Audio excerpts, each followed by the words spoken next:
Good evening and welcome to the Neutral Zone. I'm your host, Danny LaCrosse, and tonight we have a special episode for you. And we also have three special guests and also my good friends, Mike Payne, James Quinn, and Conor Mahoney. Now guys, how are you guys doing tonight? Good, thanks for having us. Thank you for coming, all the way from Marshfield. Bruin season's just days away, and what do you guys think of what's been going on this summer so far? There's a lot to be skeptical about, definitely. Big changes, front office and on the ice. Now, we have a new general manager, Z0ne, that Cam Neely hired and got rid of Pete Chiarelli. What do you guys think about that? I think it was a good move. After last season, I thought that changes definitely needed to be made with this team. Another disappointing season. Missed the playoffs again. A lot of downfall. Yeah, I totally agree. I mean, Peter Chiarelli had, successful years, but I think it was his time, and some new changes going into the Bruins organization. But we'll see what Z0ne has for us this season. Also, big question is, what do you think of Dougie Hamilton being traded? With Dougie Hamilton, one of the issues was, it's kind of like they're spamming him, he didn't want to be here. It's kind of like the Sagan thing, young kid, didn't fit in the locker room. So you got to take that with a grain of salt. But, it looks really bad when you trade him and you lose Boychuk, who also was a top four defenseman in this league and was instrumental in both the cup run they won and when they made it to the finals. I mean, you also have Chara that's not been playing in the preseason, and Dennis Seidenberg, injured. So, that also, question of what the defense is going to be like this season. So, I don't know. I'm praying they do well. I'm praying that, it's a successful year, but what do you guys think? Off that, I think with the Milan Lucic trade, they acquired a young prospect named Colin Miller. I think he's going to step up big this year. Also, a big signing was Matt Irwin from San Jose. I think he's going to come in and play a real big factor. And the Dennis McQuaid contract, I think, is going to definitely push his game over the top. Definitely agree. The trades were definitely a big thing. The Lucic trade was big. Obviously, Soderberg was big. But going back to the Hamilton trade again, I think that's the one that's definitely going to play the biggest part of this year's team. Losing him, and then like you mentioned with the injuries to both Seidenberg and Chara, which I did hear he might actually play for the starting game of the season. But looking at that blue line right now, they definitely are in some trouble. Yeah, I have no doubt that Chara will not play. I think he will play this opening game, but you never know. It's up in the air right now.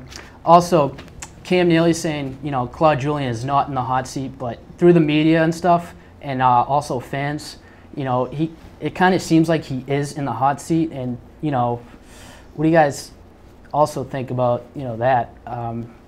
He's been with us for many years and led us through the playoffs. 2011 led us to a Stanley Cup championship. So I don't know. What do you guys? Well, one of the big issues is the Bruins aren't adapting to the pace of play. They're a big, brooding team, and the NHL has gone to more of a skill-speed game in the past couple of years. Look at a team like Chicago. You look at their outside players. Even a guy like Brandon Saad killed penalties, went in the corners, but he could play to the outside. I don't know if Claude Julien can adapt as a predominantly defensive coach. Your D aren't pinching. You always have your third forward high.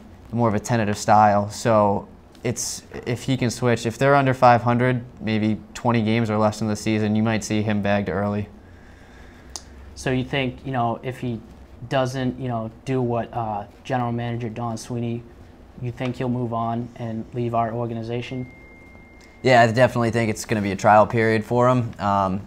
You also need to have the players to play that way, and they have a lot of unproven guys. You have a lot of skill in a guy like Ryan Spooner, but can he do it consistently through an entire NHL season?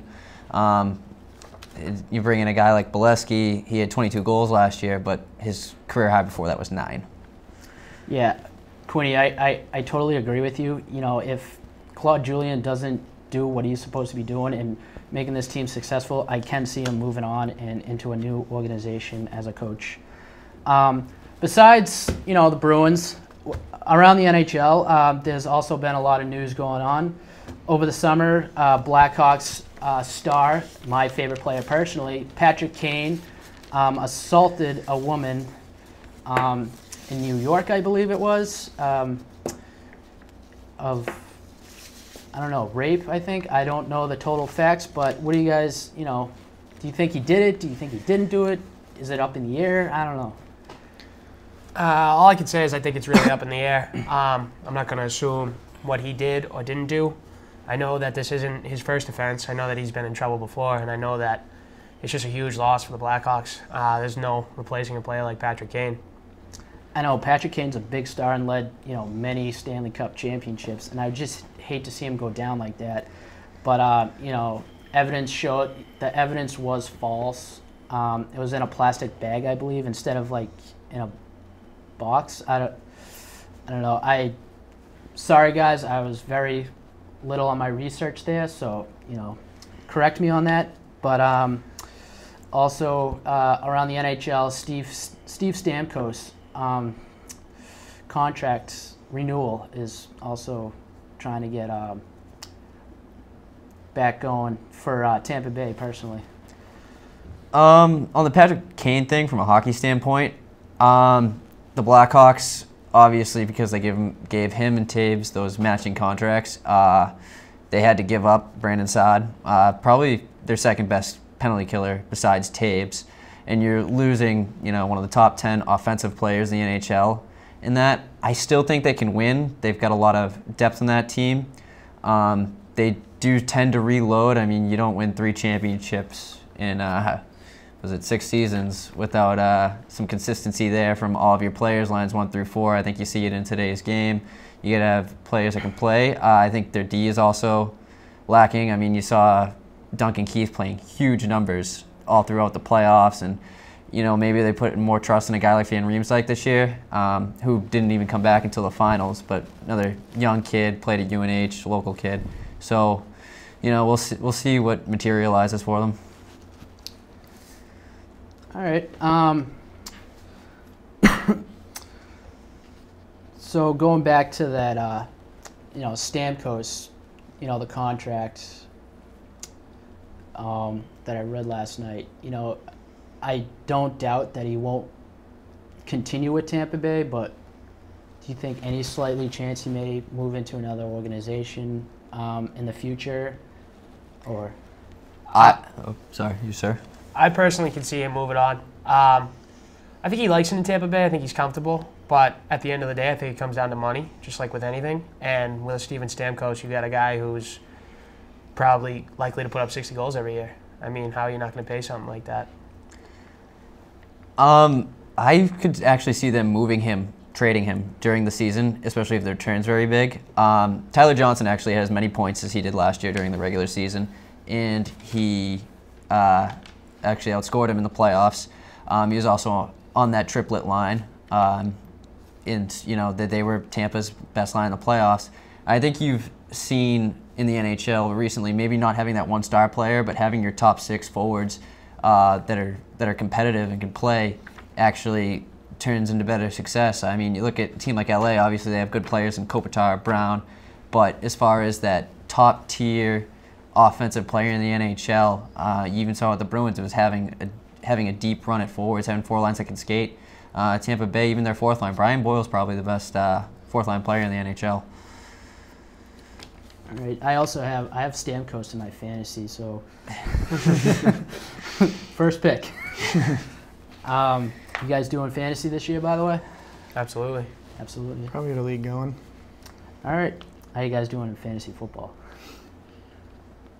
Decent. 1 and 3. All right, we don't have to talk about that. We don't have to talk about that. But okay. Let's get back to the NHL. So the preseason is over. Saturday was San Jose and Anaheim, and there was big news in the media. You probably guys saw that. What's his name? Rafi Torres. Thank you, Mike. Rafi Torres and his 41-game suspension. I mean, guy's got a record in suspensions, hit to the head. Any opinion? Personally, I think he should be kicked out of the NHL, but, that's just me saying. I think he's a dirty player, but I don't know. I totally agree with you on this. He is a repeat offender. This isn't his first time. I just watched the hit on the way over here, and you could clearly see him take 4 big strides, and it's head on shoulder. It's direct target to the head, and there's no room in hockey for that. Actually, I saw too, NHL, I think they do the best job in sports as far as analyzing why a player is being suspended, why a player is being fined, or why there's no action being taken against them. And it was 4 strides, hit to the head, and it was actually interference. The hit came after the time allowed to hit a player and finish your check. All right. Yeah, I personally, I agree that the NHL has a good penalized system going. He's been fined 3 times, warned for illegal hits twice. I mean, I don't know. I do think, personally, get him out of here. But that's just me speaking. Getting back to the Bruins, there's also a couple of new players. Personally, I like him being a Bostonian, went to BC. Jimmy Hayes, I also picked him up in my fantasy league as well. I thought maybe, spice it up a little bit, but I don't know. What do you guys think? Connor actually told me the other day that he's the new Lucic on the team. Yeah, I actually feel that he's going to fill the role of Lucic. I don't think his offensive ability is quite there yet, but if you watch Lucic over the past couple seasons, he hasn't been a very big offensive producer in his own right. I definitely think that Hayes is going to bring that hard-hitting, forechecking ability, but it's going to be fun to watch him play, especially in his hometown. One of the knocks on him, though, is he is 6'5". He's a little thin for 6'5" at 215, but he needs to be coached up to use that frame more. So, maybe Claude Julien works his magic and gets him into that aggressive system, but he's also trying to make the shift into a more skill elite team that's going to come at you with these lines with speed, pucks to the outside. So if he can get down low on the forecheck and make some people pay and finish in close, he could have a big season. It all depends on how they use him and if he fits the system. Yeah, I know last year he had 19 goals. That was a personal best year for him. And yeah, there's no doubt. He's a big body, gets to the front of the net, works hard. The best thing I like about this signing is he wants to be a Bruin. He comes from Boston. He knows what it takes. Grew up a Bruins fan. He knows what it takes. And that's what I like best about this signing. A person that wants to be here and has heart to be in Boston. Yeah, I was reading, it was either Nesson or Comcast Sports Network, and it said, he was from BC. I think he's from Dorchester, actually. Correct. Yeah, he was very excited, been a Bruins fan all his life. So, I'm rooting for the kid. I hope he has a successful season. And let's see what the season comes out to. But let's take a look at that October schedule now for the Bruins in this first month. So first night is the Bruins versus the Jets. That's at home. And then the 10th, we got the Canadiens at home. Lightnings in the afternoon. I think I'm going to that game, but I'm not sure. On the 14th, we have the Avalanche. Then the 17th, we have the Coyotes at 10 p.m. That's away, so that's why. The Flyers is at 8 p.m. That's home. And the Islanders at 7:30, and that's away. And at the bottom, I think it's the 27th, Coyotes at 7 p.m., and that's home. So, sorry. Also on the 30th, we have the Panthers. That's at 7:30, and that's away. And once again, the Lightnings at 7 p.m., and that's away. So I think it's a tough schedule for the first month, but let's see what we can do right now with these new guys and new GM, coach in the hot seat. So let's see what happens. But the first one that jumps off the schedule there. I mean, obviously opening night's big, but Canadiens. yeah, I think it's at home, so the first penalty might not be called on the Bruins. But obviously, that's a 4-point game. That's 2 points you get, 2 points they don't get, and it's going to be a tough race in that Atlantic Division. Obviously, the Lightning, Canadiens, I mean the Senators. We'll see if they can repeat some of that magic you saw in the last couple months of the season. Yeah, I think it's a good first test for him. We'll definitely get to see what this team's made of, playing the Canadiens in Tampa Bay. Those will be 2 good tests. Yeah, and like repeating from looking back from last year, you know, I think in the beginning of the season it was, you know, they were doing good, but like just to the middle in that peak, and they just kind of went downhill, and you know didn't make the playoffs. So, and we got a bunch of trades, draft picks. I don't know. What do you think the slope's going to be? I mean, I think one of the major points is you don't play Tuukka Rask 70 games. Goalies that play that many games, you know, obviously they take in those big contracts, and you know Lundqvist, Cam Ward, even. I mean, he's obviously struggling the last few years, but they need breaks, and you can't play your goalie 70 games. I mean, Tuukka Rask, it was visible. It was all through the media. He was tired at the end of the season. Yeah, and just looking like in the preseason, Tuukka Rask didn't even have a good preseason to start with. So, and it's also up in the air. But I do agree with you, Quinn. You know, you can't play Tuukka Rask over and over and over and over. You know, you gotta balance it. You gotta give him some rest, because you know goalies do as much work as you know the rest of the team. So you know, I fully feel you on that. But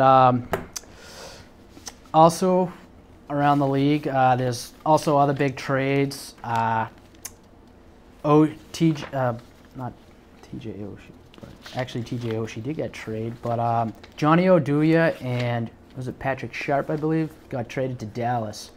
What do you think? I mean, Sharp, Oduya, Blackhawks, dynasty team. I think it's a good move. I think it's a salary dump. I think they did it to free up money, but I also think you bring in 2 veteran guys that know how to play, and I think it's the right step in the direction for Dallas Stars, who have young players like Jamie Benn and Tyler Seguin.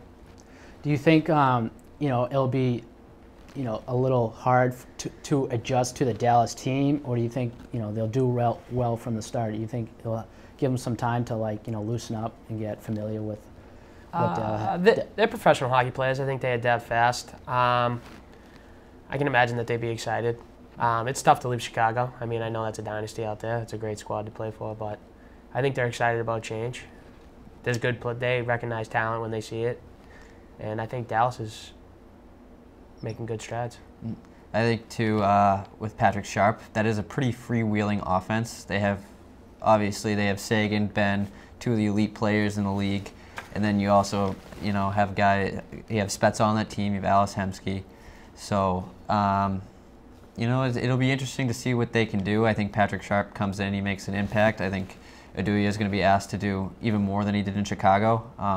He's going to adapt to one of those number 1, number 2 defensemen, and he's going to play a lot of minutes. And it's how he responds to, you know, being in those situations more, you know, not having Duncan Keith to fall back on.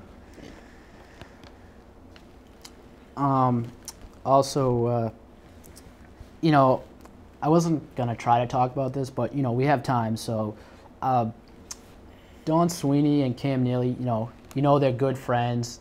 I think they went to school together, but they decided to do first round overall, round 13th, 14th, and 15th.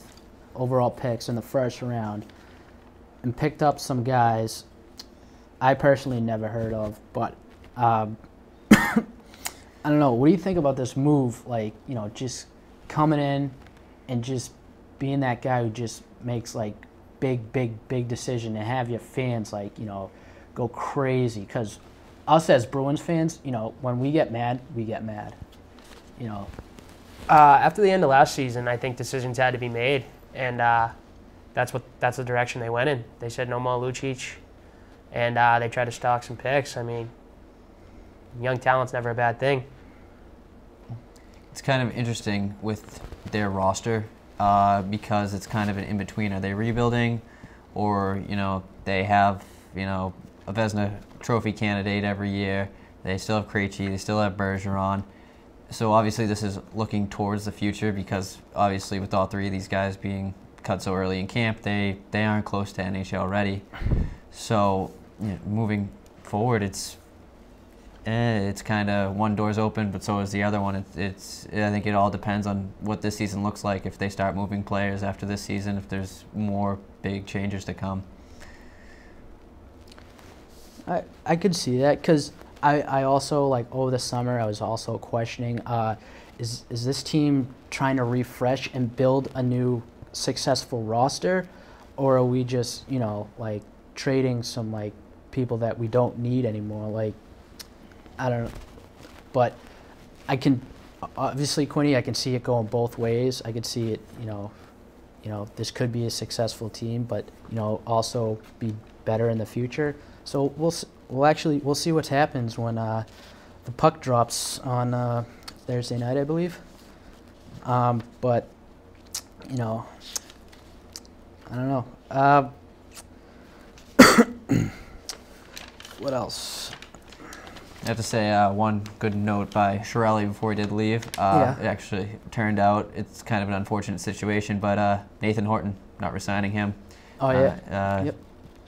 The question is, will he ever play hockey again? I hope he plays hockey again. I like Nathan Horton. I don't love him, but I like him. Oh, he's a great Bruin. Yeah, he is. And I hope he comes back. So now Chara being on the IR, I think he's definitely playing, but it was upper body or lower body injury. I'm pretty sure it was was it lower body injury, I think. I believe it's upper body. Upper body. Thanks for correcting me. Sometimes I do this research and but you guys think he's gonna play Thursday night? I think he will. Yeah. I think the big man steps up big time. He knows he's the veteran on that team. He's the captain. He's gonna set an example. He knows this year they have a lot to prove this year after what happened last year. I think some of the young defensemen step up. I think Colin Miller plays some good minutes this year. The main thing is staying healthy. If he's not healthy, though, you don't want him out there. He missed a lot of time last year, and I think the team suffered when he was out. And when he wasn't himself out there, the team continued to suffer. I mean, he's 38 years old now. I mean, if he needs rest, you got to give him rest. You can't be expecting him to be 6-7 years ago, Chara, when he was playing 30+ minutes a night and playing your power play, playing your penalty kill. End of the game, he's out there against the other team's top line. You want him out there for those crucial situations, and if it gives the young kids a chance to step up. Definitely agree with Quinny on that one. Playing with Chara while he's injured, I'd rather have him not play at all. His play is above a lot of players when he is hurt, but you'd rather have someone who's 100% out there than someone who just 50%. Exactly. Yeah, I agree. I agree with you. I know this is a stretch. The season has not even started yet, but prediction, chances, playoffs. Think it's too early to predict playoff standing? It's tough. It is tough. I would love to see it, but I think that they will make the playoffs this year. I do. I think a lot of the talent is out west. I'm not going to say that the East is not as strong as the West, but I think they have a chance to really make a push for the playoffs this year. Yeah, I do think they make the playoffs. I think they make the playoffs because of Tuukka Rask. Obviously, you're going to have a healthy David Krejci this year.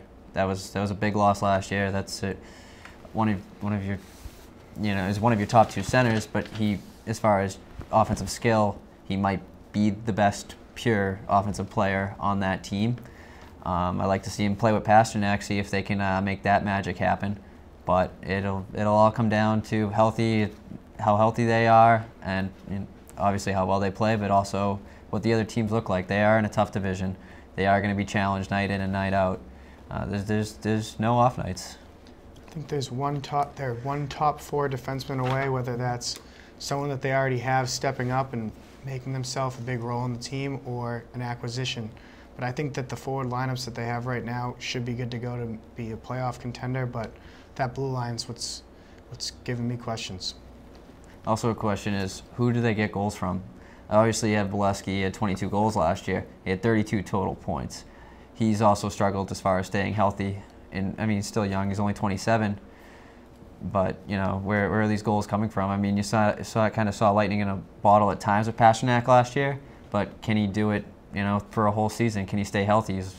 I mean, I don't know what he's put on for weight, but he was only 165 pounds last year. It's true. I think you see a steady balance of 20 goal scorers. The Bruins have never been known to have a 30, 40 goal scorer. The best thing about the Bruins is that they could cycle 4 lines better than any other team. Yeah, I really like Ryan Spooner this year. Yeah, Ryan Spooner's looking good. I like him a lot. Yeah. I wouldn't be surprised if he, you know, I think they would have to move him to wing, but he slides into that top 6 forwards. Yeah, I can definitely see that coming in. Also, you know, just a little fun thing that we have here before we go tonight. Thank you guys for coming, by the way. So I have the Would You Rather this. So would you rather be Wayne Gretzky or Bobby Orr? That's a pretty easy decision for me. That's Bobby Orr every time. That's the best to ever do it, in my opinion. One reason, Wayne Gretzky. Championships. He's got 4. Bobby Orr had 2.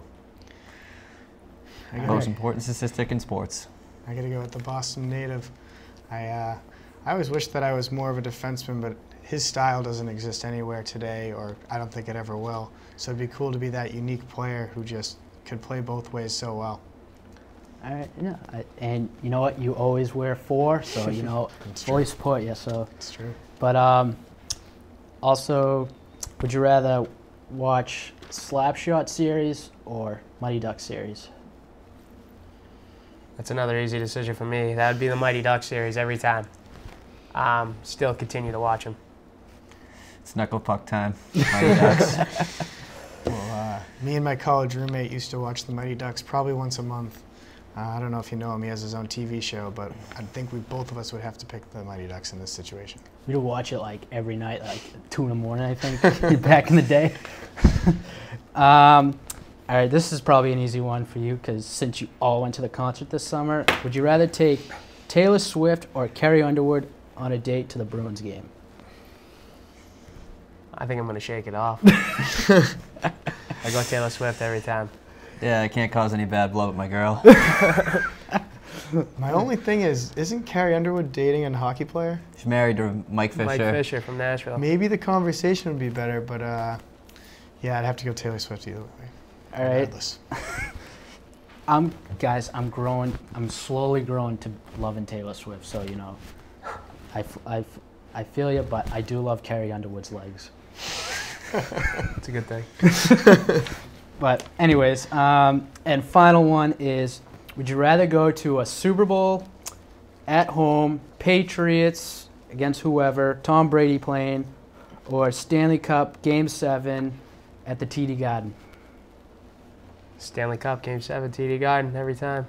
Stanley Cup Game 7, doesn't matter where it is. The Bruins are in it, I'm there. Yep.